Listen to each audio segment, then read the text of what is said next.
What's up, fight fans? And we are back with another one. Let me get set up here real quick, and I will be right with you.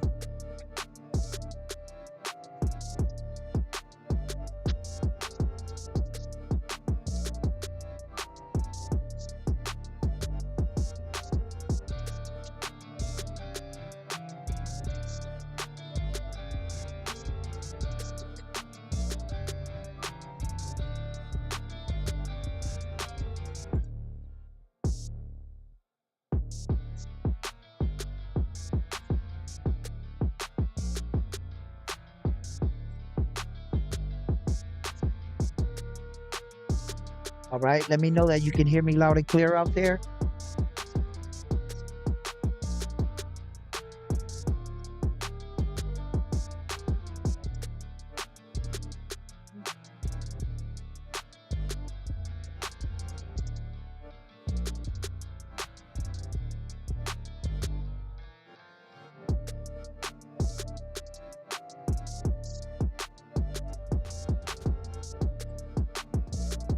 What?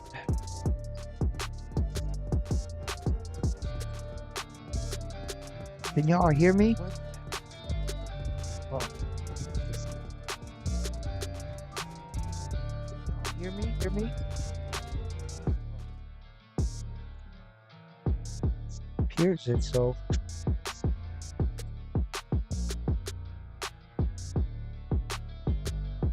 All right.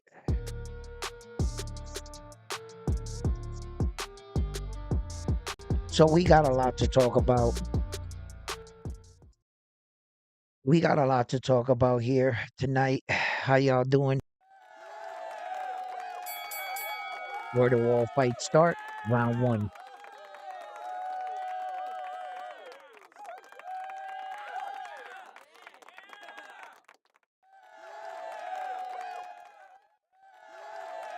What the-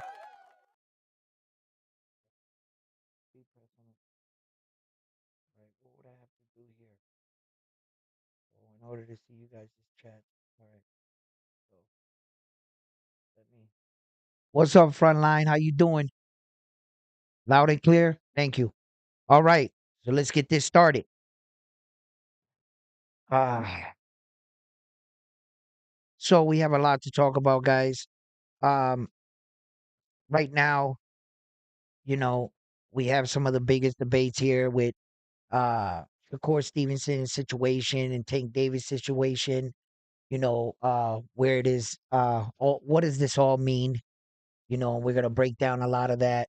Uh, Let me see. What I'm gonna try to do today is give you guys opportunity if you guys want to jump on and share uh your views or comments or your opinion on any of the fights that are coming up. And if you have any questions, if you want to talk about anything, I'm gonna leave the link in the description below here. So let me get that link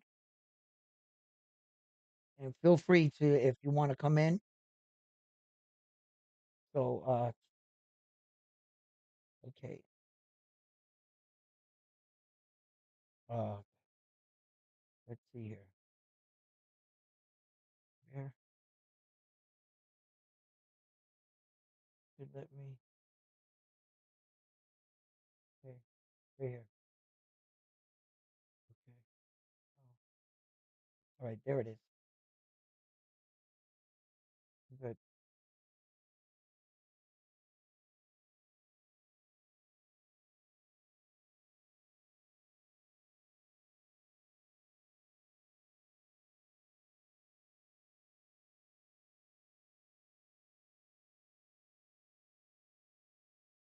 There it is, guys. What's up, guys?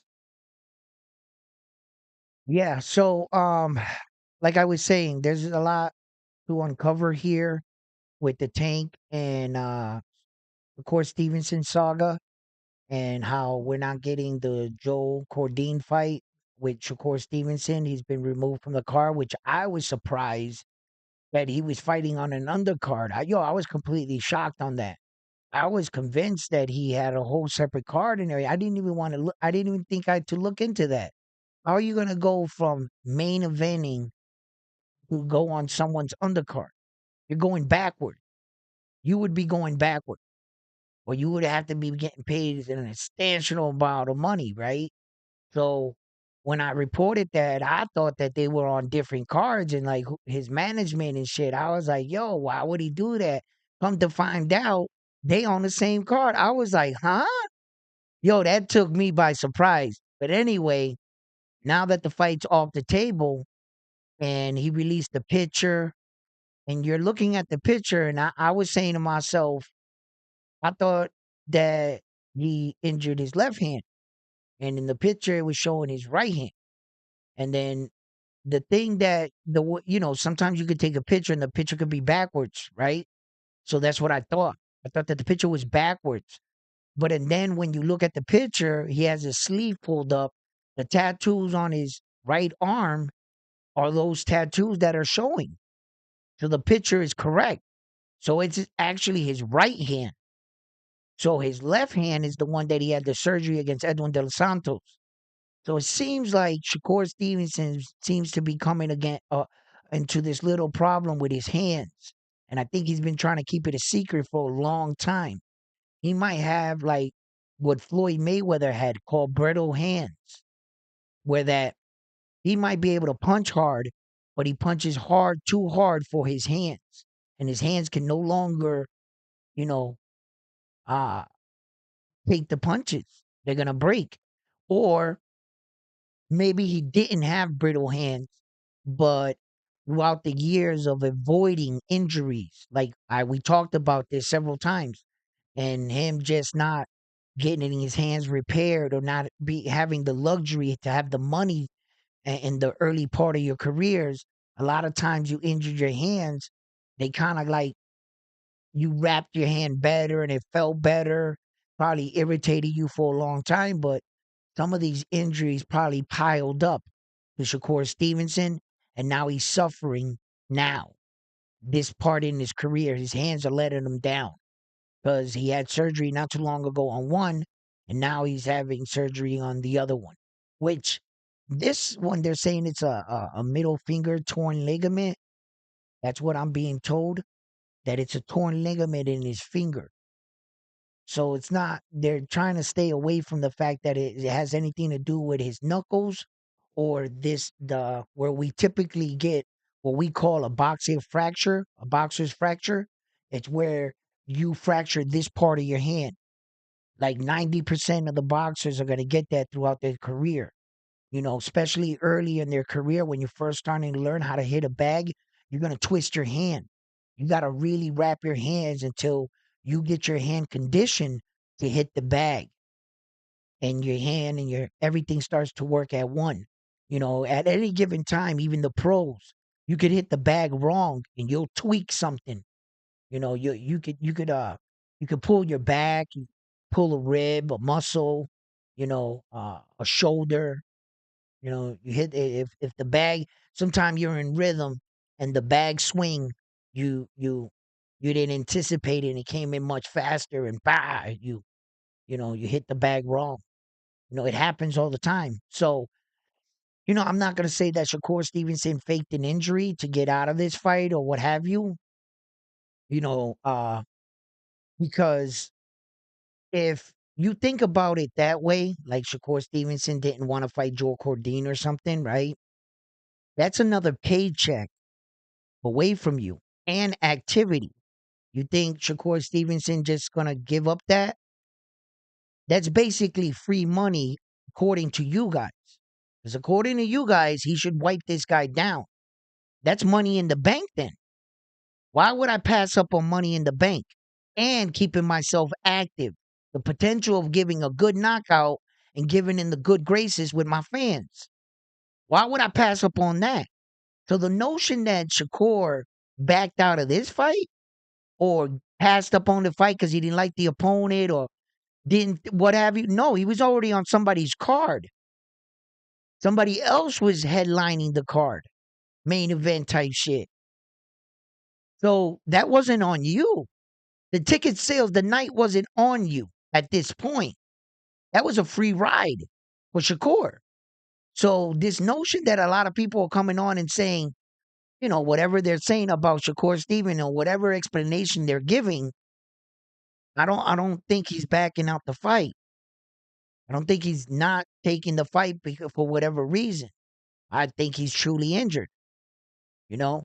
And then on in this moment is when Javante Davis could have capitalized, and really like, you know, solidify more of his star status, that mega star that he already is. But now he also goes up one on Shakur as far as activity and in the minds of the fans. It's what you see last. What we see last. If we didn't see Shakur, we saw Tank. That's the last person you saw. Out of sight, out of mind type thing, right? Okay. Now, Tank Davis is being reported that he's running into a little roadblock where that Rolly's team is asking to push the fight way back. And Javante's team is trying to please the masses, give someone else that November date and schedule Tank in December. They're trying to meet Rayo. Did I say Rolly? Rayo's team in the middle. Because Rayo, I think, reported wants to fight in January or something like that, right? February, somewhere around there. He wants to fight around there. So tanking them, they want closer to the date that they had for November. So they're trying to meet it in December. But now look, just when you guys were complaining and talking about that you guys wanted to see these guys in the ring, but not with these guys, now it looks like we're not going to get anything. Does that satisfy you? Does that satisfy you as a fan? You're not getting the Joe Cordine fight, or Tank might not fight Rayo, and they might not stay active, and we may not see them. Is that are you entertained now? Is that what you wanted? Or we could have got these fights, got these kind of fights out the way, spin the block, pull up on Loma, and the other Ukrainian fighter, what's up? Again, knocking on their door. Because as you can see, they ran for the hills. So all Tank and Shakur was trying to do was basically stay active until whatever Loma decides to come back to the sport. And bring your friend with you. Because he's got a belt too. And he's got to answer to us. Come on. Right? So I saw it as both of our guys, right, staying active. Now it seems like we're not getting none of them. Because the Rayo fight with Tank Davis now has just officially became a rumor. Yeah, it's back to being a rumor. Because there's already trouble in paradise. So now what are we going to get? And this is the boxing fans mad because of these fights. Now we ain't getting no fights. I'd have been okay with him fighting Joe Cordine. I would have liked the activity. And I told you guys that. No, it's not the fighter I want to see him fighting. No. But I would have took the fight. Just to know that he was in the ring still, until these big fights emerge. Same thing with Tank Davis. Tank was taking a bigger jump, and I think that they were, in fact, trying to get it for Rayo's belt. I think they were, and I had spoke about that, and I was wondering, because when it was presented, Rayo's belt wasn't on the table. It was at a catch weight. When you see the word catch weight, you're not fighting in Rayo's weight. So if you're fighting at a catch weight, you can't defend the belt. If they're saying it's at Rayo's weight, and Tank tries to make weight and he's under 140, he can still compete for Rayo's belt. Long as Rayo makes the weight as the champion in the division, Rayo has to make that weight to defend the belt, right? Okay, so, there was a possibility that Tank still could have fought, and maybe that was one of the hiccups. Maybe that was, now Rayo saw that the situation was getting real, because now he's like, wait a minute, when you gave me the offer, my belt was never on the table. Now you guys are talking crazy. You want me to put the belt on the table. Now I'm not thinking about taking a fight. Now the fight doesn't look as appealing because when you offered it to him and he stood the champion and he stood to gain a lot of money, he was in. Now when you're asking him to risk everything he has to push all the money on the table, now he's like, wait a minute, maybe I want to fight in like, and now all these things are coming out. So will that fight ever come together? I think right now as we speak right now, they're in negotiation somewhere, probably, trying to put that together. I know that the PBC, they want to give Tank Davis these last 6 fights and they want to make sure that they're good fights. Because according to Tank Davis, let's just remember, these 6 fights, he's gone. He's walking away from the game. So he's got the hit list. According to Tank Davis, these are his words, not mine, that as soon as he finishes these 6 fights, he's gone. I'm not sure if he'll actually do that. You know, he said he wanted to unify all the titles for his coaches, Calvin Ford, you know, and he wanted to make because his coaches believe in him, in Tank Davis, right? And his coaches, you know, they're saying, Tank, you got all the money, you got the contract. Prove to me, to us as your coach, from the little kid we we molded, we trained, we raised. He's basically his the only father figure, Calvin Ford to Tank Davis. That's the closest you're gonna get to a dad right there. And your dad is asking you, son, I'm, I see what you did, and I got nothing to say about it, man. You made a hell of a man of yourself. I see what you did. I see your body of work. I know what kind of fighter you are. But for me, for as a coach, I want to know that you could have been undisputed. I want to know that I have the best fighter in the world. I can't just say that if you don't have the hardware. So for me as your coach, prove to me that I did make the best fighter in the world or one of them. And Hank is going to honor that, he said. Hank said that he told Calvin that he cares about what Calvin thinks. And if Calvin asks this of him, then Tank Davis is going to bring this to the man that made him the man he is today.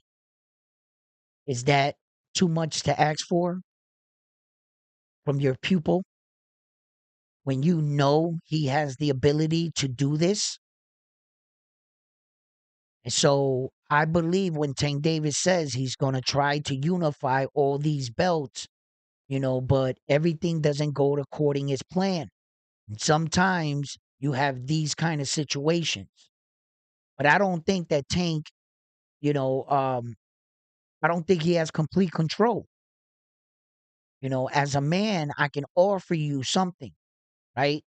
But you have to take it, or you have to, be a participant in it. There has to be two of us in this dance. I don't think Tank can just walk out and tell the guy, hey, you're next. And the guy, all right, I'm next. It doesn't work that way. The guy has the right to say no. The guy has the right to say, I want an outrageous amount of money. He has the right to say anything, and it's going to make you look bad as a fighter because the fans are going to like put everything on you. Like if you have complete control on their side of what they going to do, you end up calling them. They're like, nah, we got another fight scheduled. They hang up the phone on you. What could you do? What could you possibly do? Look at it in Loma's situation. Loma wasn't happy. He walks out. Tank was like, what happened? I thought we were negotiating. For whatever reason, Loma walked out. Then Loma comes back and says this. Do we take Loma on his word? He could still be lying. Oh, I didn't like what Tank was doing. They was dragging their feet. I left. Your negotiations lasted less than a week in real time. In real time, your negotiation with Tank Davis and his camp lasted less than a week. From the time you got to do the math. He came back from the Olympics and he got off the plane, right? From that date, it's all there. There was he walked away too fast, Loma, to make me believe that they were in deep negotiation. When on the other side walks away from you like that, they didn't want to negotiate. Even if they didn't like what we had to say, then send a counter offer or let's talk about this. Let's do brunch. Your lawyer, my lawyer, we'll sit down somewhere. We'll hatch all this out. We'll get it. The promoters will come in, whatever. I don't think there was enough time for that to occur. They just simply walked out for whatever reason. You didn't like what I had to say with one thing. You don't just get up and walk out if you want your guy to really get another world title, right? I don't believe that. Business is business.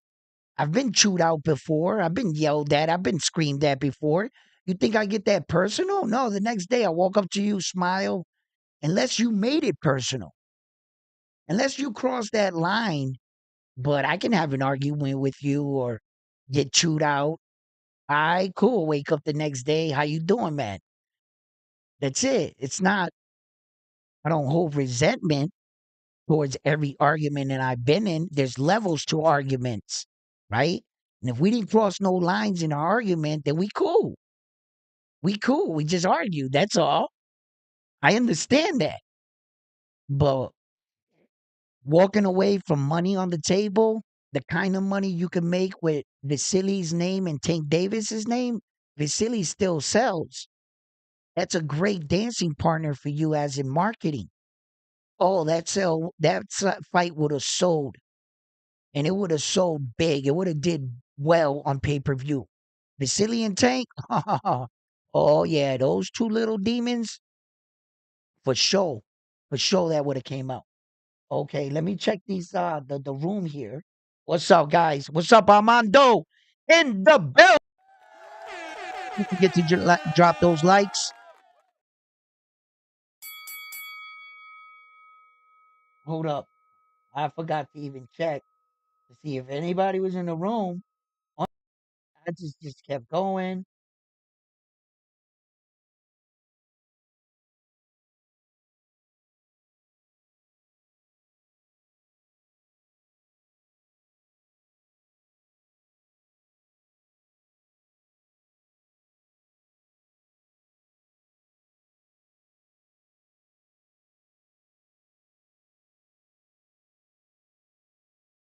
Berlanga got mad as hell for that.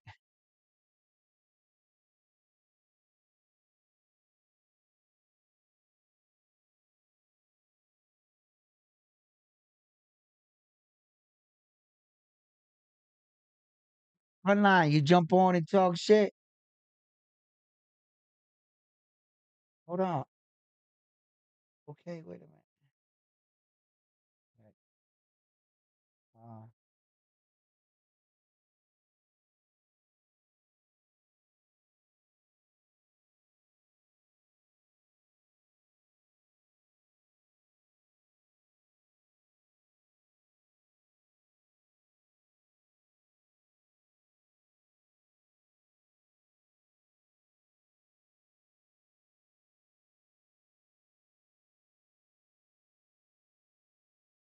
I believe I dropped it in the thing, right, guys?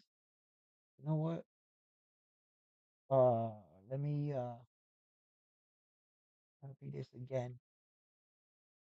Matter of fact, let me drop that in here. Maybe that's what I didn't do.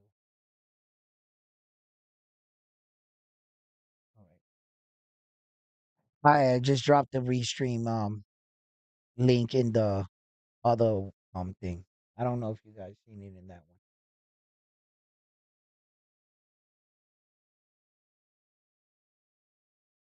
Yo, Berlanga got mad as shit, huh? Yo, there's been a lot of like shit talking I saw Berlanga doing, and then I think somebody might have pulled him to the side and told him to slow down because at the last one, just before the weigh-ins and everything are gonna start kicking off and everything, he was a little bit more calmer and shit. You know, um, there was a couple of videos being shown that Saul was showing off his belt and Berlanga was showing off his watch. Well, what else did you want him to show off? He didn't have any belts. What are you just gonna just stand up there and just keep doing this like this, flexing? Now he showed off his watch. And you gonna give him shit about that? He didn't have anything to show. What do you want him to do?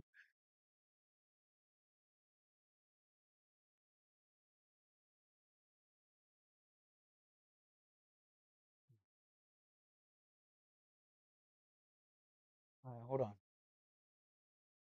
right, let me see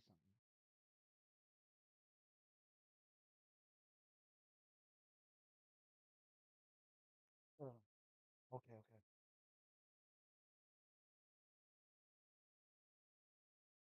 All right.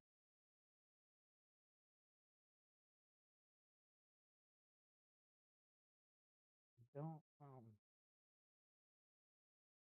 no,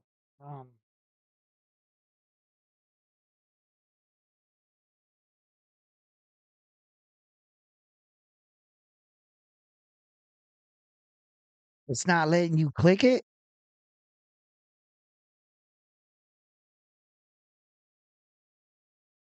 Really? Hmm,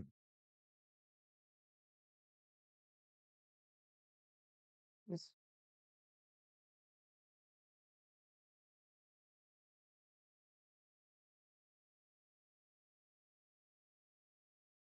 this is bullshit, bro.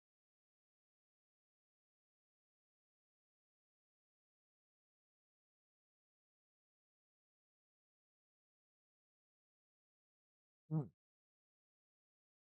And it doesn't have the feature on the corner that it's like showing me where that I can like invite a guest. Because what I'm actually doing right now is I'm on OBS.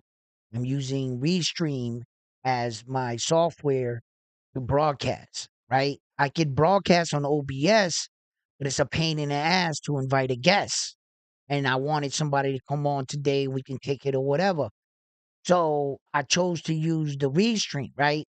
Now I could have went on like StreamYard. The StreamYard you got to pay to get your pop-ups up. OBS, I could use all my pop-ups, what have you, and so forth. So I'm using the Restream. So I'm like, okay, but like if I was to use the street Restream service without the Yo OBS streaming, it probably would have let me have invited guests. Now I think that it's I like this. I think I would have to like pay for the upgrade or something in order to get it to to do that. And I had the Restream upgrade. The reason why I canceled because the shit wasn't working. Then they sent me a letter talking about the system's working, everything's up, reorder. I'm like, y'all owe me about a month. Like, pay me, let me stream for free for like y'all a month. Give me that back. And then I'll think about, you know what I mean? But you got me for a month, man. So I'm going back and forth with them.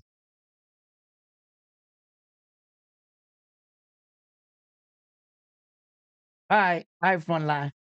Yeah, man, for like, if you sick, man, I want you to get everybody else sick on the channel. Pop on. Now we all sick because we done seen you sick. Frontline got the covies. You know what I mean? Nah. I hope you all right, man. I hope you get better, brother. Yeah, man. We'll do it another time. We're still working out a lot of the kinks and the bugs here around One Sports Talk, but we're getting there. And I've been making a lot of progresses in other areas with the shirts. Don't think I haven't stopped on that, but I'm currently working with an individual. In fact, I'm calling them tomorrow, and we're gonna work something out where that the shirts are all professionally made. And since he's in my town, and I met him like at this event, and I saw him doing shirts for like the public and the way he was doing it. I was like, word, that's good quality. He does good work. I was, I'm gonna kick it with homeboy, and he did. He liked what I had to offer him. So that's where we're at with that. So that I could focus on this and not have to take tackle on everything. So I do admit that in order to grow this brand, I'm gonna have to think more business mindset. And in order to put this together, I'm starting to like get up in the morning, do the morning shows. If you guys caught on to that, and I'm gonna continue to do that at least 3 to 4 times out of the week. I think more around three, so that it still gives me time to break down stories and chase leads, and also I have a house and I gotta cut my yard. You know what I mean? And I have a daughter and a wife, so I have to tend to. So just my everyday life. I try to set aside more time for myself so that I really take this as like my job, my side job, what I do. Besides going to work at 11 o'clock at night and coming in at 7 o'clock in the morning, like my regular job, you know. So sometimes, you know, but ah uh yeah, I'm gonna put a lot of these things together, so bear with me, guys. Unfortunately, I'm sorry if you couldn't join or hit the link, or if it wouldn't click on them. You know what I mean? It's just one of those learning curves that you know really like messes with you and shit. Yo, man, you guys have no idea how many times I just wanted to be like, man, right? Because it's easy to quit on anything, but it's harder to see something through in life. It really is, whether it's working or not. You have no idea sometimes when you get on and shit, and there's like 3 people watching, 6 people watching, and you feel like you're better. You feel like, you know, the right people are not listening to you. Then you realize that it's a lot of mistakes that you're doing. Like I'm not tagging people in my videos that I should be. I'm not utilizing the system the way it's laid out. There's a lot more people that are more fluent in that than I am. I'm more creative and a conversationalist. There's where my strengths lie. So uh I'm looking for a more technical, guy that knows more of the ins and outs, how to get broadcasting promoted in the right ways. And those avenues I'm not strong in. But, you know, I have my days where I'm intimidated. I'll share that with you. I'm not afraid to say that, you know, some days I feel like that. And some days I'm less intimidated. Some days I'll tackle the day on better than I did in previous days. But, you know, gotta keep going forward, right? That's what it is.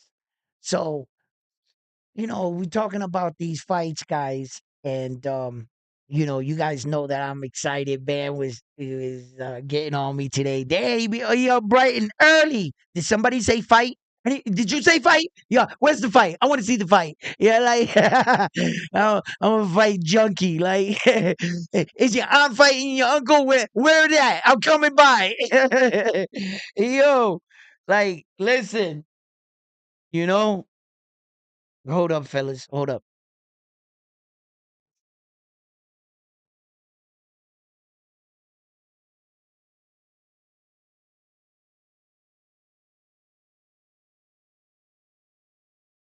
So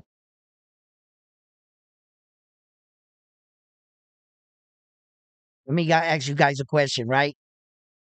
Did Laura look good, even though in the media workouts, he was just his shadow boxing, his physique and his face looked better than his last fight. Yes. Uh Danny Garcia looked okay. He looks a certain way. He is a boxer. He knows he has good form. He knows how to shadow box and play the part. What's going to come into question is his conditioning. His stamina.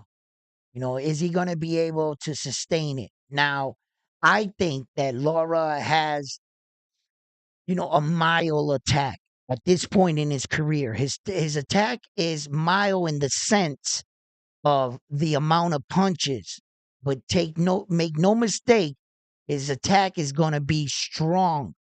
I think Lara hits hard, hard enough, and it's going to be where that he's not going to throw as many punches in the round as like I think he'll throw under the the average. I think in the first round, Laura's gonna throw below average on punches, but his punches are definitely gonna count. He's gonna try to make them count. All his moments and situations.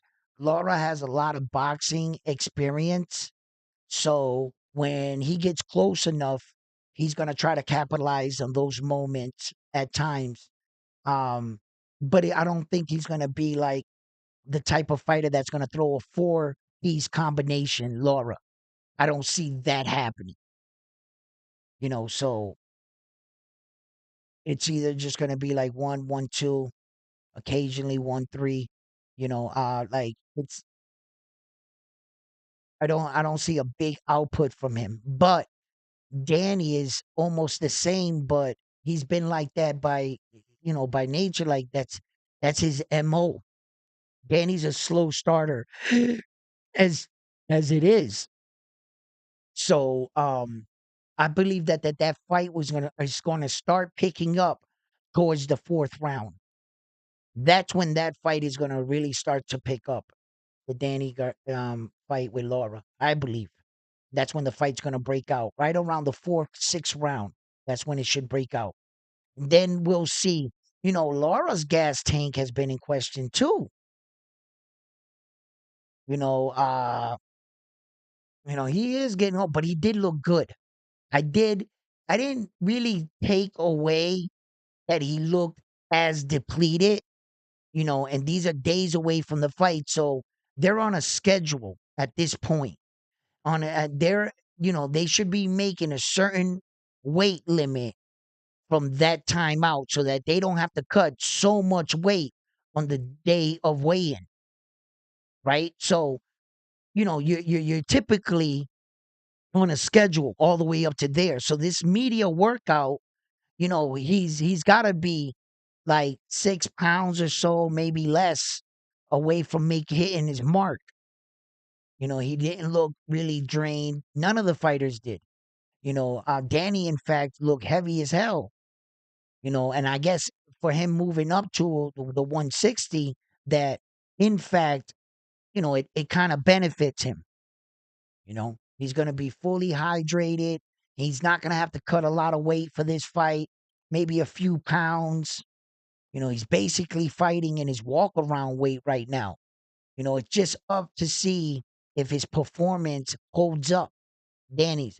And since, it's hard for a fighter like him because this fight, stylistically, matchmaking wise, Laura will give him the opportunity to warm up in front of him. I don't think Laura's going to possess that kind of pressure where that Danny ain't going to be able to think, make reads, and warm up. And Laura is right on that line. He's going to let Danny do that. Yeah. At this point in his career. And another point in his career, perhaps not. Perhaps not. No. But I'm judging Laura right now. Right now. And I don't think he's going to really do it like that. I think that this is just going to be a boxing match and maybe the best man win. Laura has the potential of stopping Danny in this fight. I really think he could. Yeah, he could. Laura could stop Danny in this fight. Yeah, he could. Danny moving up like this, never really feeling that kind of power from those kind of big guys. Laura being a natural, 160 pounder there at that weight division like that with the big dudes. You know, um, yeah, yeah, he could. That could be a great fight on this card. That could turn into a bomb-born burner. Now, the Trevor and Caleb Smith fight. I mean, Caleb Smith, Caleb Plant. The Caleb Plant fight, right? With Trevor, right? Trevor's coming off a massive layoff, right? Like a massive layoff, right? And for some reason, I don't know why, I've been thinking about this fight, and I think it's going to be a little closer than you know, right? And then on another side, Caleb Plant can go in and just wipe this dude down, where that ring rust is a real thing, and he's not going to be able to adjust to the speed of Caleb Plant. And I think that's exactly what Vegas is looking into. Vegas is like, they're smart and they know that that's just way too much time away from the sport. And yeah, you're undefeated. Yeah, you fought these guys, but you really haven't fought a guy on the level as Caleb Plant. And I think Trevor might get stopped brutally against Caleb Plant, right? But something's been telling me all week that Trevor is gonna. I don't know, him in that mustache, man. He makes me laugh. I'm like, I've seen guys like this. They're dangerous, and when a person doesn't know he's supposed to lose, he's like oblivious. Like, no, I'm gonna win. That's what exactly that is, and it could be a sleeper. Trevor could be a complete. I'm trying to tell you, there's something about him. I don't know what it is. Maybe it is like the porn stash. Like, I'll be laughing when I see him. I'll be like, yo, my man is, yo, but that's the, yo, that mustache is the shit though. I gotta admit, I'll be yo, maybe if I could grow one like that, I'll probably wear one. Just to mess around. Like, yeah. Yo, I get myself a big shirt with the and the little, like the little vest over top and shit, strutting, mustache like killing it, like uh uh uh uh. Yo, I'll be having "I'm Too Sexy for My Shirt" blasting in the background, just walking down the street like this. Yeah. Yo, listen. Yo, that mustache be doing it, man. I'll be crying.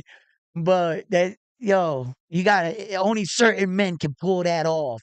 You know what I'm saying? You gotta have confidence. And when you see a man with a mustache like that, he's confident in himself.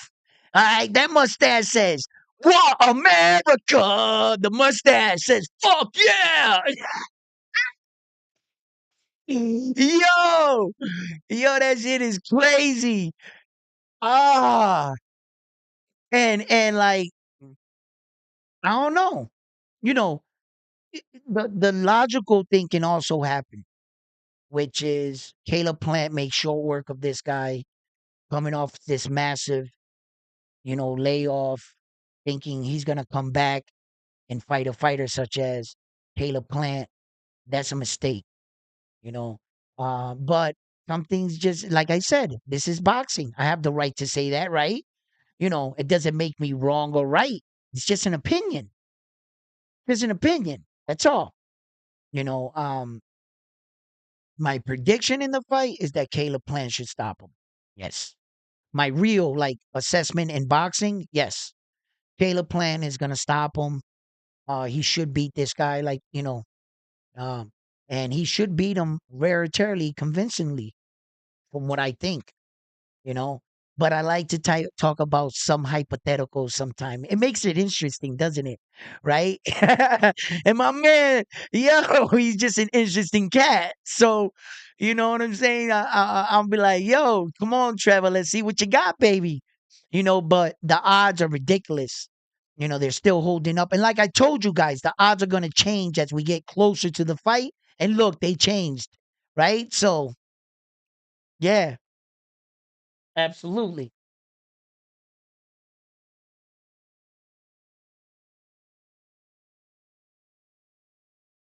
Hey, yo, Bam Bam, I must ask you a question. Huh? Do you think Trevor is going to do well against Caleb Plant? I must ask you a question. Answer my question, please. Huh? Yo,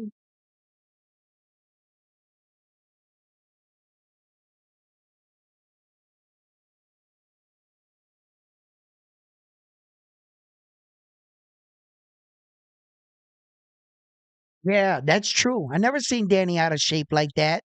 I seen him blimped up though, a little bit. Yes, in between a fight, he was injured. Oh, that's right.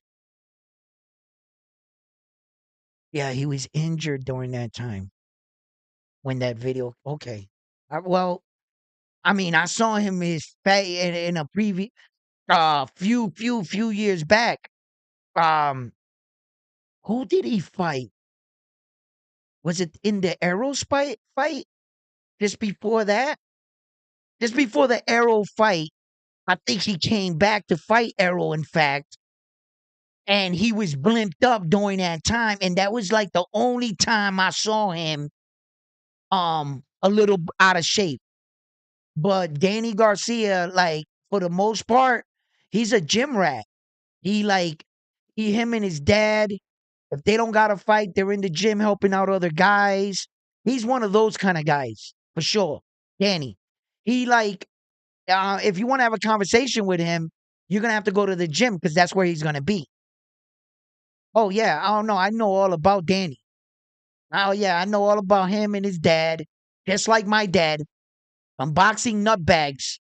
Yeah, my dad was ate, slept, shit, ate boxing. If you wasn't talking to my dad about boxing, he had nothing to talk to you about. That is the only way I could talk to my dad.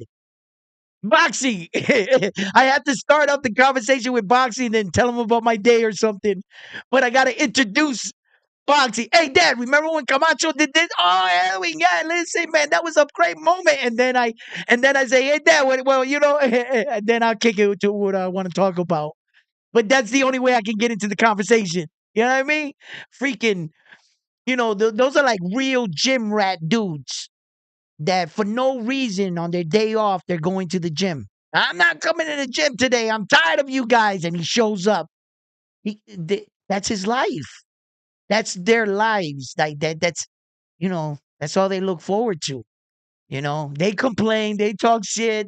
I ain't coming back. Yeah, they'd be right back. Yeah, my dad would be lost without boxing. And I think that kind of wore off on me. I started to notice that, you know. But yeah, no, Danny's definitely, you know, he's definitely uh true to the game.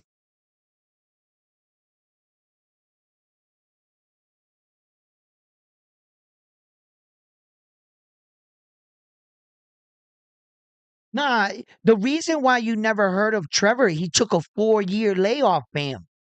That's what I'm talking. Oh, you don't know about that? Trevor is undefeated, but I don't remember what was the incident, why the layoff. I forgot now that I'm starting to think about it. But he took a 4-year layoff. He's coming back from a 4-year layoff to fight Caleb Plant right now. But I looked past all that because of the stash. I was like, yo, my man, he's rocking the stash. Yo, anyone that can rock a stash like that is crazy enough to pull off a victory. I was like, yo, right? So, I was like, growing up, I don't know if you guys, maybe I grew up somewhere different, but there weren't a lot of white dudes that were about that life where I was growing up at. No, they wasn't, right? And if you was a white dude and you saw a white dude hanging out with us, then you might not want to ask that white dude to fight against you. Because the reason why he's hanging out with us, that white dude can fight. He had to put through much more work than your average Puerto Rican black dude because we was there because we was there. We had nowhere to go, right? And if a white dude was hanging around with us, he proved himself. Trust me. Trust me. That's them Caleb Plants, them Trevors, those kind of dudes. I've seen them before. I've seen their look in their eyes. You could tell by their mannerisms of where they're from and who they hanged around with. Trevor's that tough white kid. He always has been. You could see it in him. Plant is that dude that hung around with us that became one of us And the only way he was accepted by us is he fought his way in. So Caleb Plant is certified. Yes, he is. He went through Mayweather's gym. He was fighting guys over there, everything. Caleb Plant is stamp certified. Yes, he is. And a lot of people have stamped that. Trevor is white boy tough certified. You can tell. Like, homeboy, nah. You say you're gonna whoop whose ass? That's what kind of shit he's on.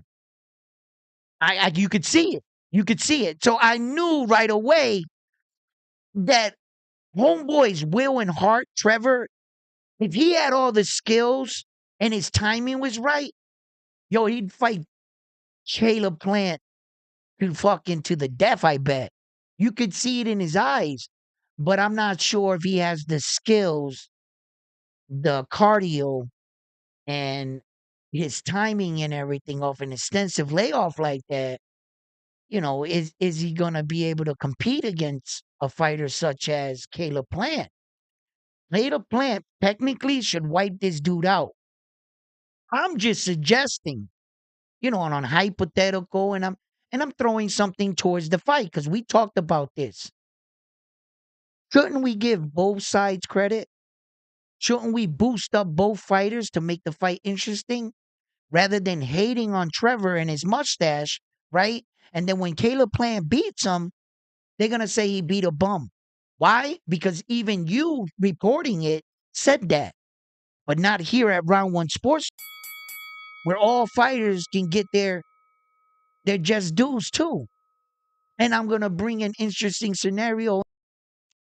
I truly believe that white I looked into his eyes, man. I know a fighter when I see one. You could see it. I'm not sure if he's well trained. That's a different story. The fighter's there. Oh, yes, it is. 100%. Whether what his skills look like, how he performs, that's a different story. You could have that look in your eye, but you're not well coached. You're still going to get your ass whooped. But that doesn't mean that if you weren't better prepared, better coached, it would have been a different fight. And maybe you might get your opportunity later down in the line. But as a fighter, yeah, I could see that guy's a fighter. Yeah, I could see that. So I was like, let's see. Let's see. And like I said, I was tweaking off the stash. So I was like, hold up. If a man can walk around like that, he ain't got no, he gonna fight. Can't wait a minute. I said, wait a minute. So I throw out the possibility. Let's see where that lands. You know what I mean? I'm just gonna throw that out there. See where it lands. You know what I mean?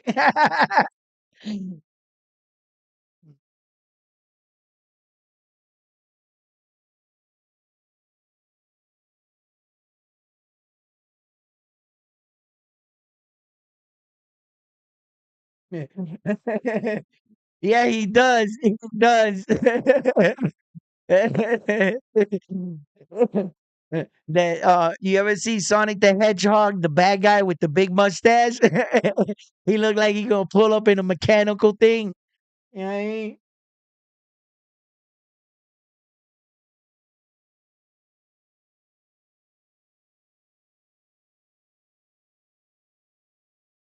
mean? The pound for pound list, my brother. What's that say, Ben?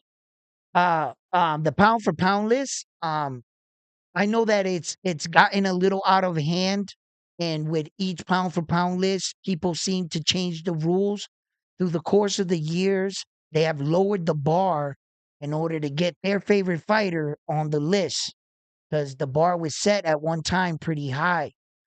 The fact that about this pound for pound list that you're talking about here and putting Usyk on your pound for pound list, unfortunately, I don't accept any heavyweights on a pound for pound list. And the reason why I don't accept that is because they're the king. How dare we take the king and put him on a list? By default, Usyk is the king. There is no other belt better than the heavyweight championship of the world. The pound for pound list was made a list to give eyes to the lower weight division when the heavyweight champion is where it's at. There is no belt in boxing that is more prestigious than a heavyweight championship of the world. That's just a fact. So I don't put a king on a list. You can't. Because if you ever place Usyk second, what are you saying about the heavyweight championship of the world? By default, he must stay off the list and we judge all other weight divisions. He's already king. He doesn't have to compete for your one or two or three spot. He already has the number one spot. Then we start a pound for pound list and give that fighter the number one spot. You see? Because Naoya Inoue can't whoop Usyk's ass. That's why that's the most prestigious belt. So I never ever put a heavyweight champion on a pound for pound list. I will not do that. I do not put a king on a list. That's not how you respect that. Naoya Inoue for me is number one on the pound for pound list. Terrence Crawford, and the reason why he's beating Terrence Crawford is more activity and better level of opposition. Terrence Crawford just fought a world champion, yes. Naoya Inoue fought two unified world champions and the top two, number one and two opponent. And he only fought one world champion since then. So it's obvious Naoya Inoue has been more active, better competition. As we all know, every time you enter the ring, you take an opportunity of losing. So the more chances that you get in the ring, you're subject to lose. So if you're going in there more, your thing should be awarded higher. It shouldn't be avoided just because of your name. No, we're not playing that game here at Round One Sports Talk. All right, and let's drop. That's why Naoya Inoue is number one. That's why. They couldn't even bring up the fact that Terrence Crawford just solidified his fourth weight division to bring that into the argument so that they can say it would put him in the number one spot over the Japanese superstar, right? They couldn't say that. You know why? Because Naoya Inoue was already there. He already had four weight divisions. He was waiting on you. So you can't bring that into the argument. Oh, Terrence just got four weight divisions. What took you so long? Shut that down. Quick. He's number one, man. If I was being honest, in which I am, not biased, not because of skin color, not because different of nationality. No, we are human. I bleed, you bleed, we all bleed. Who's the best fighter in the world? That guy right there. I'm not being man, I wish that was a Puerto Rican fighter. Bro, you have no idea how much I wish that was a Puerto Rican dude right there, bro. But it's not. But I'm still going to tell the truth. I'm going to tell the truth, man. He is the best we have right now. Right now. Yeah. And Terrence is the best for the Americans.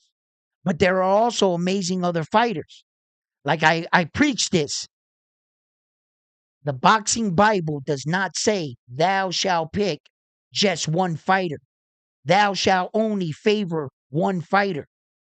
If you love combat sports and you like knockouts and you love amazing fights, we have a nice selection of, of late that you can choose from to watch entertaining fights until your favorite fighter fights again.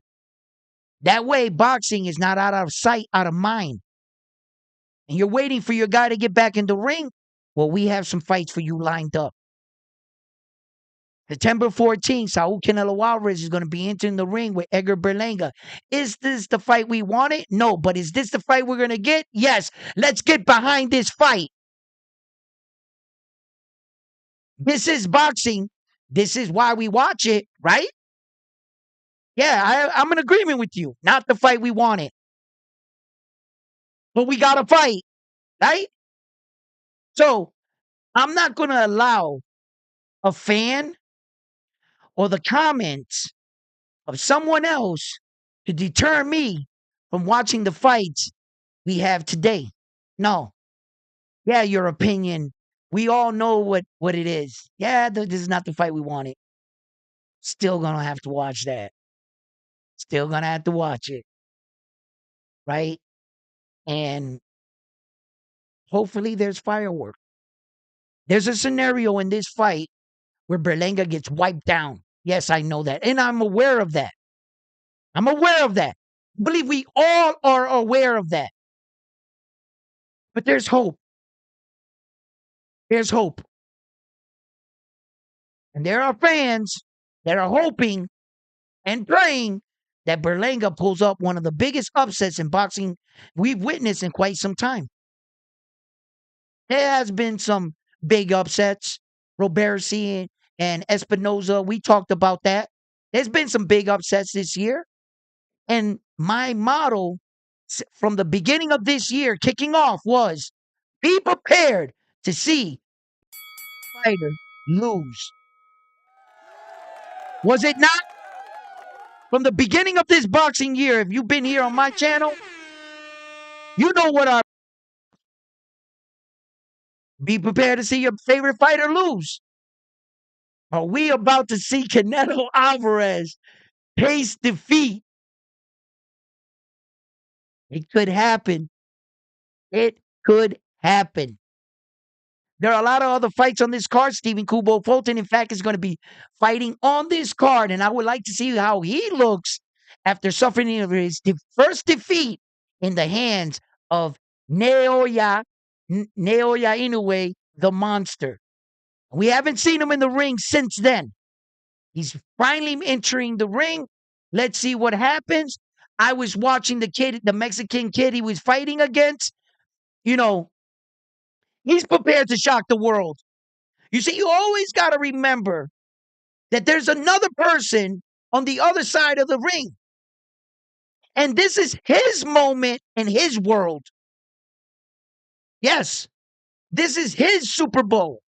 So when you're thinking about your favorite fighter winning, sometimes we forget about there's another person on the other side of the ring that has ambitions and goals and dreams too as well. And they too want to change their stars. They want to be the world champion too. Every time you enter those kind of fights, when you hear world champion at the end, you can never underestimate those guys. Just like you couldn't underestimate TJ Doheny against Naoya Inoue in Japan. And I was trying to tell the world this. Ironically, even though he was the first man to knock out TJ Doheny, nobody wants to acknowledge that. Nobody wants to give him credit for that. And even though TJ Doheny wasn't as old as Arthur Benavidez coming into that fight, 39 years old, but Arthur's not considered old when they talk about this fight. But TJ Doheny at 36, he had a wheelchair. He was actually in a walker coming to the ring. Entering the ring, he had to give the guy his cane. That's how old they were trying to make him look. And then meanwhile, Arthur's 39. Oh, we're good. And coming off of knee surgery. Oh, we're good. He's good. He's going to beat Bivol like this. And his plans are moving up to cruiser. So he's not talking about retirement. He's going to be going up there chasing those belts in his 40s. Oh, he's good. But when you're talking about one of the best fighters to do it, in order to knock his stock down because you don't want to tell the truth, You say his guy was old, washed up, but yet no one else could knock out TJ Doheny or stop him. No one. He does it, no credit. Move on, next fight. He was a cherry pick, this, that, and the third. Yeah, I'm sure they would like you to think that. They would like you to think that, but they don't want you to talk about that. TJ Doheny took Sam Goodman 12 rounds. Sam Goodman talking about he fought my leftovers. Mother, you didn't knock him out. What the hell are you're talking like you dominated TJ Doheny. Yo, that was a close fight. Like it could have went either way. And Sam Goodman's talking like he did something. Yo, sometimes if you let these guys tell it, man, listen, right? That's why I believe not Naoya Inoue. Not only that, right? If you're not familiar with the guy, real quick, one of the reasons why I think he's so good, here's a reason. At 19 years old, he started his professional career. Going into his sixth professional fight, he fought for his first world title against Omar Hernandez, right? He beats him by his eighth professional fight. He jumped up, what was it? I think that's where he make his weight jump.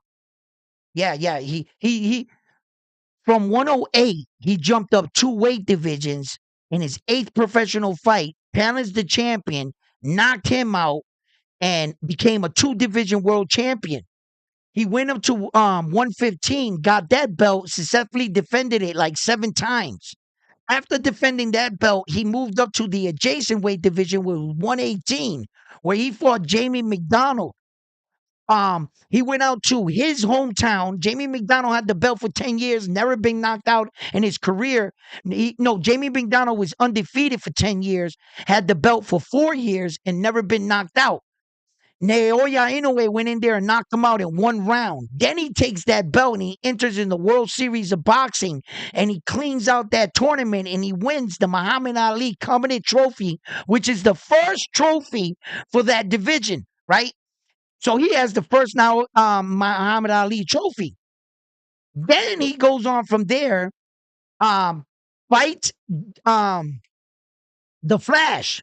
He fights the Flash the second time for the WBC World Title. He wins that, and then he wins the belt against Paul Butler, the final piece.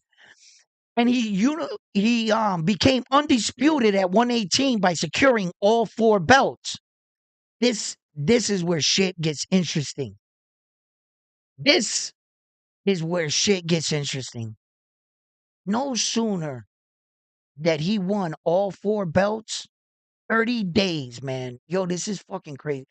30 days after he won all 4 belts, he vacated all 4 belts and chose to move up the number 1 American champion in Stephen Kubo Fulton, which at the time many people and himself was starting to petition for that he could be placed higher on the pound for pound list because his skills were so dominant. He was undefeated. He had 2 broke belts to prove it. He just didn't have the punching power to back it, right? And everyone thought that he was the one that, in fact, was going to slay the monster and that this was going to be the monster's kryptonite fighting the American slick style. Um, he destroyed him. The Japanese superstar destroyed Stephen Kubo Fulton, went on from there and fought Manny Tapales in December. And he unified all 4 belts within 6 months. The next set of 4 belts by vacating the previous 4. Who does that? As you can see, when these guys get the belts, they want to hold on to them for dear life. Devin Haney didn't finish vacating the remaining of his belts until the week of Regis Progress. Terrence Crawford did the same thing until he won the 154. And he knew he wasn't going to defend. He was just holding up the division. Naoya Inoue said, I know what it's like to want to fight for a world championship and to be able to prove myself, but someone else is holding up the division. He said, I don't want to be that guy. I'm not going to stop the progress of anybody else when I'm sure of what I'm going to do.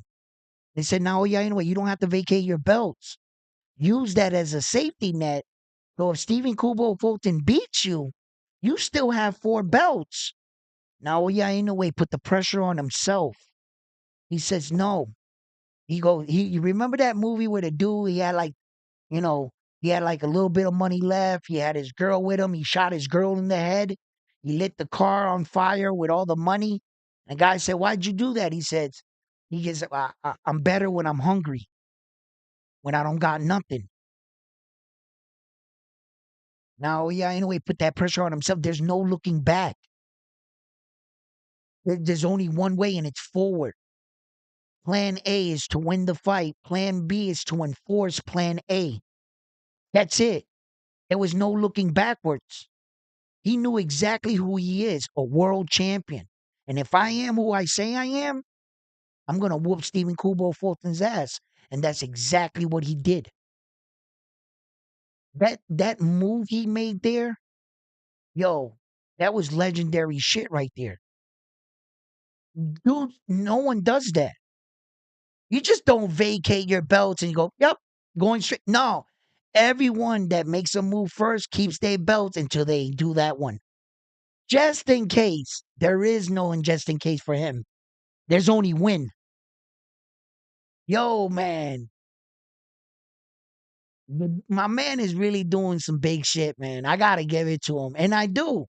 I do give him his flowers and I talk about him highly and I talk him up because of the fact that he's just, it's just the truth, man. It's just the truth. And if anybody ever wants to come and bring up any fighter and put up their resume against his, please don't do it. Please, because I've left out so much shit that I could talk about this Japanese dude in stats and statistics that would crush any fighter that's currently fighting right now. Maybe you could probably go get a legend or some shit like that, but since he's active right now and we're talking about him an active fighter, it would only be right to judge him amongst active fighters. That's it. I don't judge Naoya Inoue against Floyd Mayweather. Hell no, I would never do that. And I've never done it. And I won't because that's not right. He had his era. He has his era. That's it. There's no fantasy island in my head. I like to play it sometimes. It's amusing. Yeah, I've done it, you know. But this microphone is on. You guys are gonna hold me to this shit, right? So there's no way I would do that. And no, they were in two different eras. They're their own two different men. Yeah, nah. And but he's doing it a whole different way, man. He truly is setting the bar in a different standard.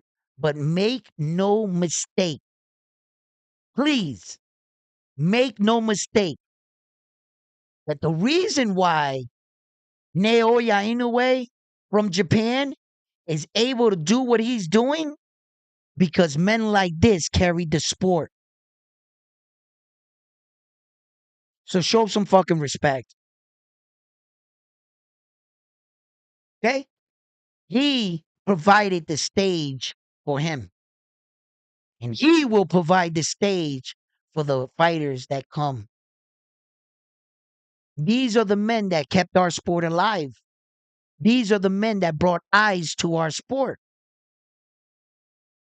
When boxing is not talked about as like every other sport, it's not talked about like football, not baseball, hockey, not even golf, not even tennis. Boxing is talked about on ESPN in between sports. There's no guy that broadcasts and it's just a boxing channel. No, it's us. Now they're starting to see that we're attracting fans and we're bringing you guys to these conversations. Now, the big wigs, all they're going to do is take one of the best dudes, throw money at it, and try to take over. You know, always try to knock down the little guy. You know how they do, right? but we love the sport. I love the sport. We love talking about it. I love talking about it. I find things very interesting, stories. I hop on, we talk about it and shit. We kick it on the chat. There's all these channels provide so many different outlets through our day.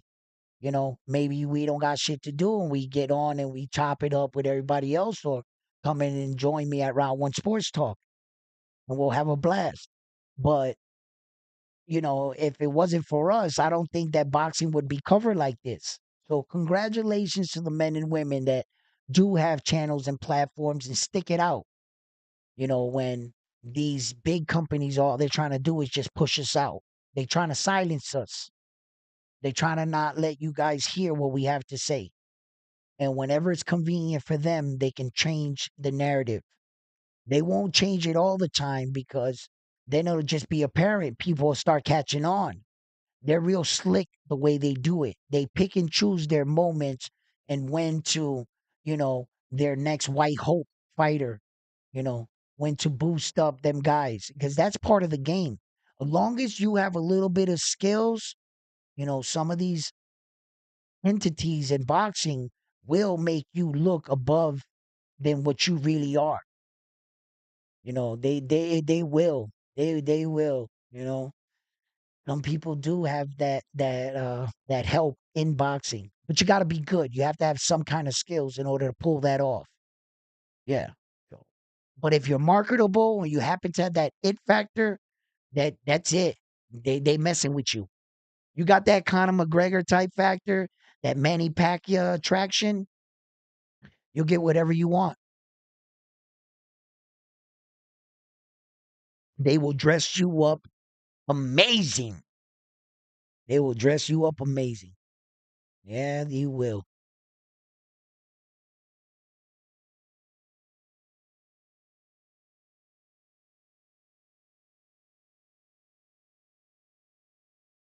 It took me this long to address your morning comment. Yo, what you mean? Hold on, hold on. But I addressed it, right? You know what I mean? What you want me to do? Make an afternoon show and address his comment? You know what I mean? Yo, or was it somebody else's comment?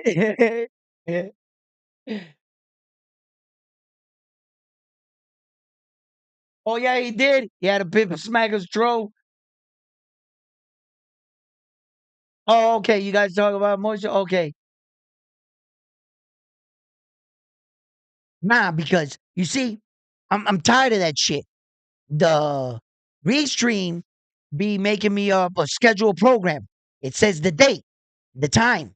So I put it on. So and then I log in the OBS. And the freaking thumbnail and the one that's scheduled, it don't go under that.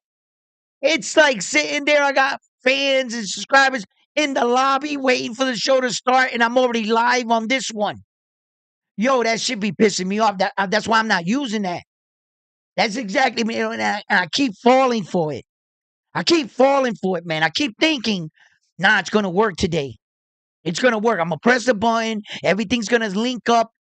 Yo, and I do everything step by step. I copy paste the link. It tells me, yup.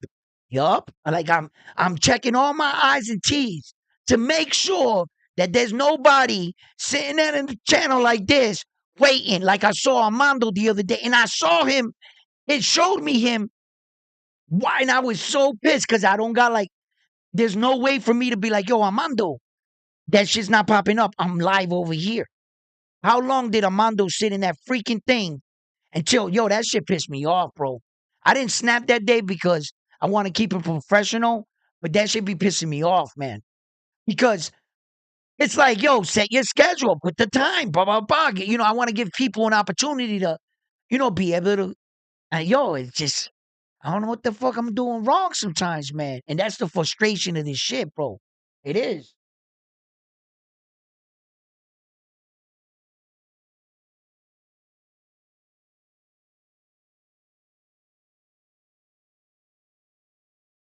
Oh, yeah, yeah, yeah, yeah, yeah. That one? Yeah, yeah. This is the year your favorite fighter lose comment? Nah, I addressed it twice in the beginning of the show. See, Frontline didn't he see it? He hasn't been watching. Bam, stick up for me. Stick up for me, Bam. Because I did address it in the beginning and you know it. We talked about it, yeah. Or was that exactly what he was saying? But and then that would make sense, Frontline. Because from the morning show to this show, I addressed it same day.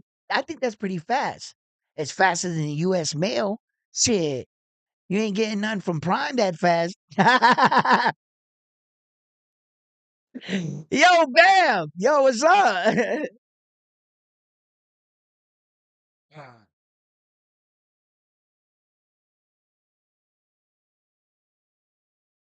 Been wearing these glasses so long now since I got them out that I can't see now without them. I'm black. Oh, I can see now. Fish.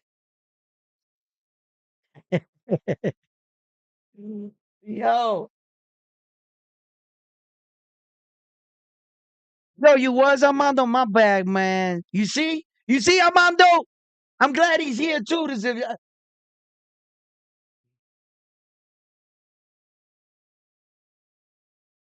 Yo, man, Armando, viste.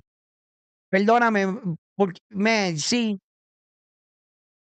that shit had me mad, bro. And like if you went back and saw it, I was telling Bam in the live chat, I was like, yo, Bam, Armando's in the other one. We just had no way of like getting a hold of you to be like, yo. I was like, what do we do? How do I get to him? Like, not unless like I had your like your Instagram or some shit or whatever. I think I probably could have got to you like that. But that should be, yeah, man. And it's just the way that it's like I'm like, what am I doing wrong? Like I'm setting it up, the schedule, the time, I got it all down. You press it, it brings you into the room. So like I'm officially in the room. In order to get that program to work, I would have to press this laptop's the OBS because I got it on this one, the one you're watching on, right? I got this one and then this one. So the OBS is here and the restream is here like that. So I can't turn on the restream unless I press play here. When I do it, it doesn't connect. It just goes right through the OBS. Boop. I pop up on YouTube somewhere, and then the funny thing, in about 5 seconds, I'll pop up on the restream, but it won't connect to the scheduled one. I don't know what I'm doing wrong, bro. I don't know. I just agreed not to do that. I think I'm trying to like set it up to let you guys know where that I'll be coming on in 30 minutes, 40 minutes. I'm trying to give you guys that heads up rather than all constantly just popping up. And that's one of the issues I'm having, you know, that when you get on some of these platforms, you can't get the free app unless it says upgrade. And I've already got experience with some apps and some didn't fit my criteria. And I didn't like it. I had to cancel. It wasn't for me. It was a little bit too professional for me for like 12 links and shit. And I was overpaying for services I would have never used. So I have to find something that more suits me. I'm starting off like this and this is, you know what I mean? So I learned that in this business. This shit is expensive. And none of this shit, I'm not making that kind of money where I'm buying all this shit from YouTube money. Shit, I wish I was. This is my money. So, um, yeah. Nah, I make a little bit, but not that kind of money. Oh, you do? You remember that day, Bam, right? Yeah. Yeah. Yeah, man. So, perdóname for that, bro. I never want to, you know, schedule something and have any of my fans or subscribers or anybody interested in watching the show and have you frustrated because where the hell is he at? That's not cool. So I apologize. Thank you for bearing with me. And I also thank you for letting me take the time to explain that because, I'm not over here just setting things up, fucking off, and just wasting your time neither. No, I'm not. I do take this very seriously and I appreciate you guys coming on and sharing um everything with me, keeping me company as we talk boxing and everything. And thank you for subscribing to my channel and making it interesting and letting me know that what I'm doing is right. You know, So yeah, absolutely, guys.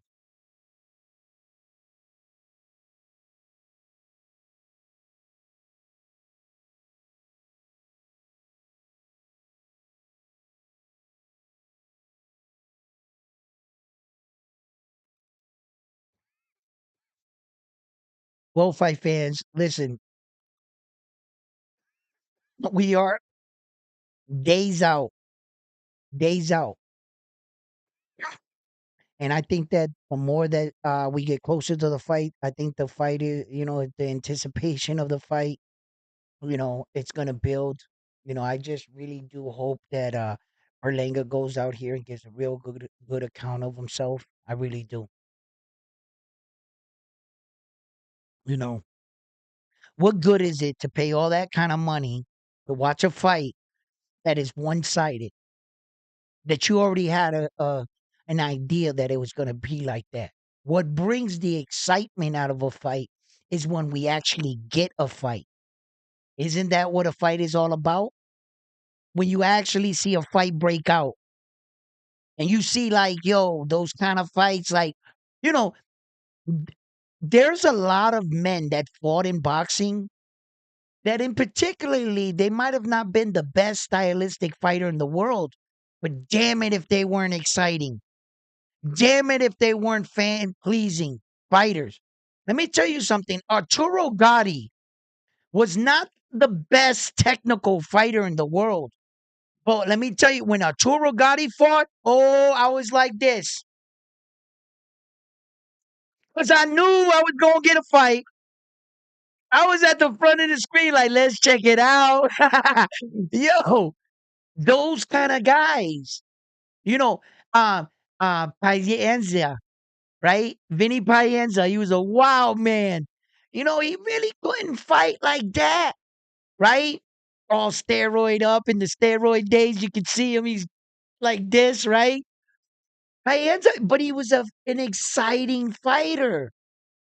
He was an exciting. So when he fought, people tuned in, you know, and then it's not always about the best style. The best fighter doesn't have to be your favorite fighter. You can see something in that fighter you just like about that guy.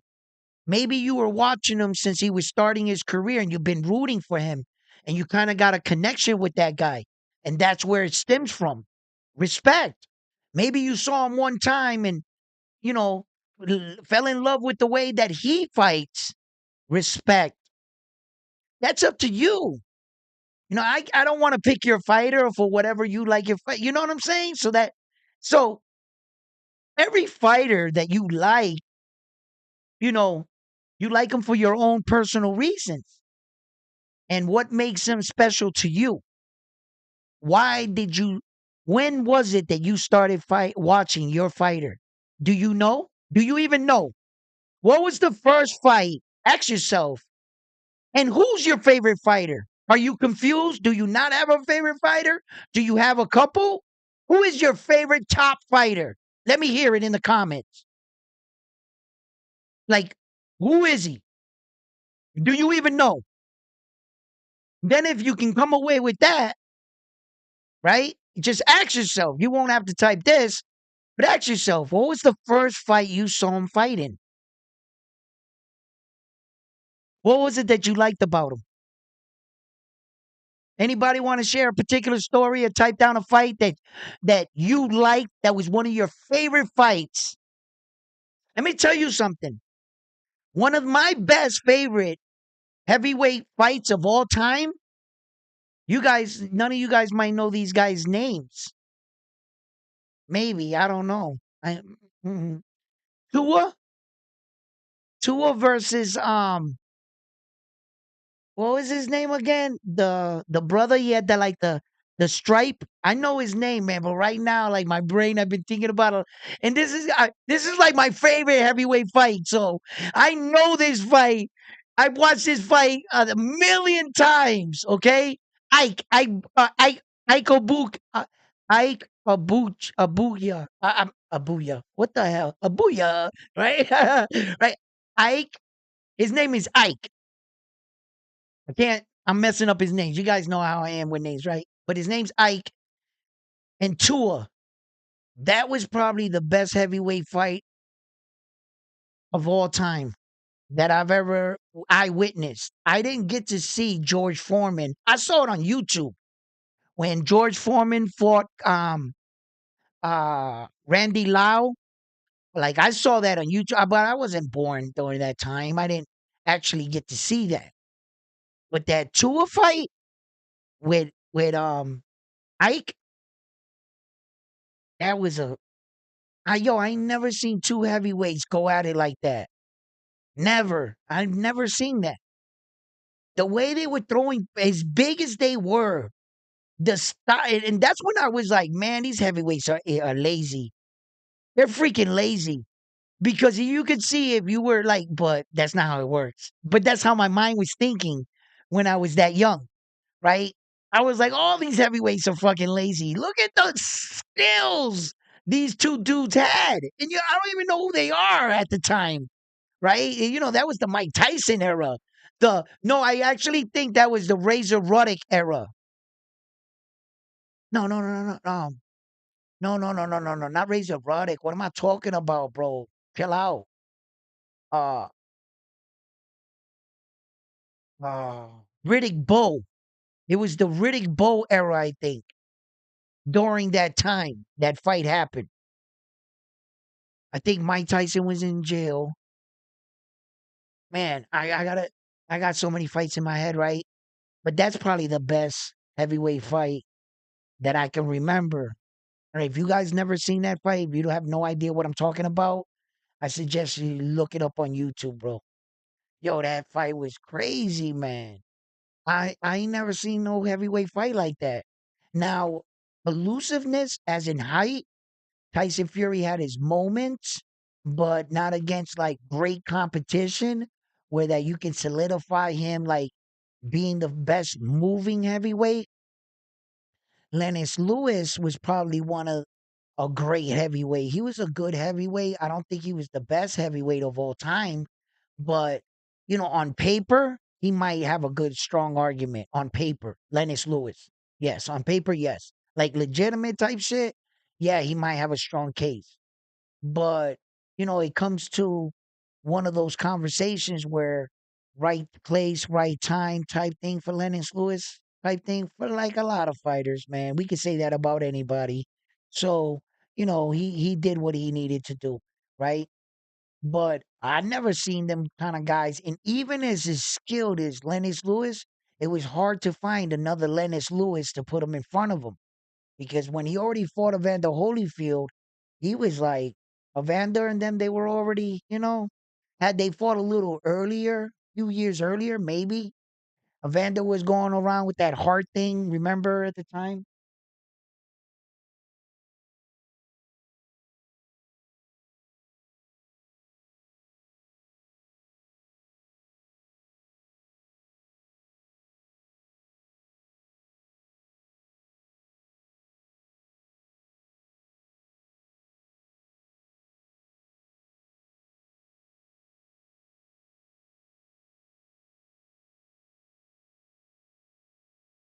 On the way in tomorrow against Canelo Alvarez and Berlanga, right? I want to see how Berlanga looks, how dehydrated he looks. They both look like they're on, you know, on pace, but you can never really tell. You can never really tell. You know, uh, they're both wearing clothes and you can hide things. You know. Um, I always thought that Ryan Garcia was big going in and I talked about that. And Devin Haney never was shown without clothes. Ryan Garcia is on the Empire State Building with a backpack, freezing with his jail Superman haircut in the wind, getting smushed, right? Showing his size. And Devin was always hiding it under a coat. Remember, I had talked about that. So I really wanted to see what Berlanga but Berlanga, he had like he was in the white t-shirt, right? And I was looking at him, and he looks, at least from my eye test, he looks like he's on pace, that he shouldn't have any trouble cutting the last little bit of weight that he needs to cut. By this time, by Friday, okay, by Thursday, he should be anywhere between 4 to 6 pounds to making weight, somewhere around there, right? Maybe a little more than that. Maybe for these big guys, they might be a little bit further out being at that weight. Uh, so they'll go in, they'll cut the weight, they'll come in the morning, they'll make the weight at 9 o'clock in the morning. Cross our fingers, nobody misses weight. Okay, and the belts are on the line, because let's remind ourselves that Berlanga has to make weight in order to compete for those belts. And this is basically what it's for. This is why Berlanga got the fight. It's due in part to those belts. By missing weight and winning the fight, Saul Canelo Alvarez remains world champion. And guess what would happen in a scenario like that? He's not going to take the rematch. If Saul loses and by any chance Berlanga fucks up and doesn't make weight and he loses the fight, he'll never fight Berlanga again. That's Saul Canelo Alvarez's MO. He's never revenged any loss. Never. He got the 2 losses, never revenged them. So, and Bivol called his bluff. Bivol came on and said, "Yeah, I beat you at 175." And Saul's first, when he said, "Yeah, you beat me because I was a smaller guy. I moved up to weight, right?" So Bivol turned around and said, "All right, then I'll fight you at your weight at 168." And Saul Canelo Alvarez denied the fight. He called Saul's bluff. That's when I knew then that he had no interest on getting that get back, and he got his ass whooped. Yeah. And then by the way they acted on not wanting to pay him, using the Russian war, Ukrainian shit, I thought that was a low blow. And it showed a lot of, you know, Saul and his team is like school on Sunday, you know? They can be like that.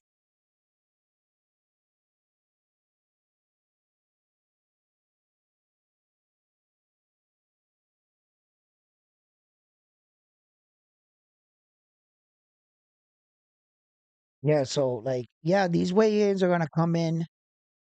We're gonna kick off this event. Hopefully everything kicks off right. The card, everybody on the card is healthy, and we get all these fights. You know, I'm gonna try to get you guys. I'm gonna try to keep you guys informed and keep you up to date with what's going on with Tank Davis's situation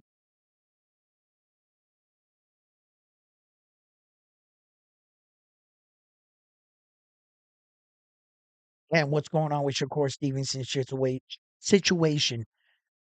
And how long should we expect them out of the ring? And when should we expect them back into the ring? All that and more we'll be talking about.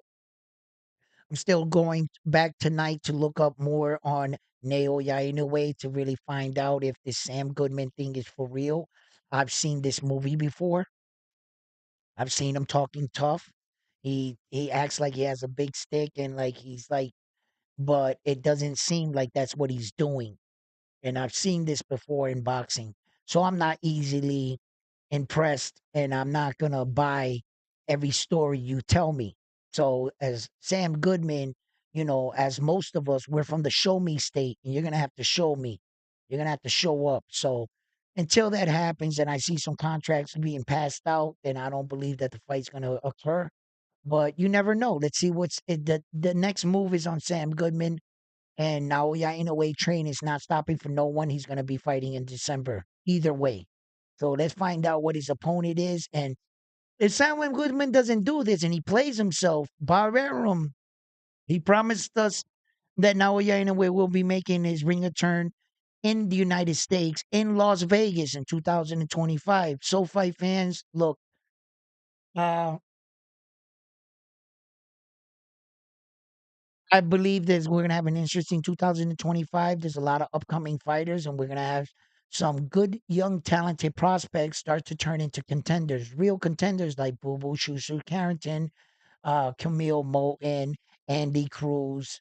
There are a lot of great fighters that are coming up, and we have a lot of amazing champions that are really starting to make some waves. They were slowed down for whatever reason, like Jerron Boots Ennis, but now they seem to be getting everything on track, and hopefully we can start getting some of these big fights. So, like I said, there's a lot of amazing fights, guys. Please don't forget to give this video a like, smash that like button for me, okay, guys? And I'm gonna be wrapping up this video. Thank you for tuning in, and thank you for chopping it up with me and talking about some of these minor inconveniences we've had on the channel, but talking about out of the way and getting to the bottom of it, so knowing what I can and cannot do is gonna get me better to where I need to be and better prepared. SoFi fans, I'm on to the next one. After this one, here at Round One Sports Talk. Love yourselves and peace. Have a good night, guys.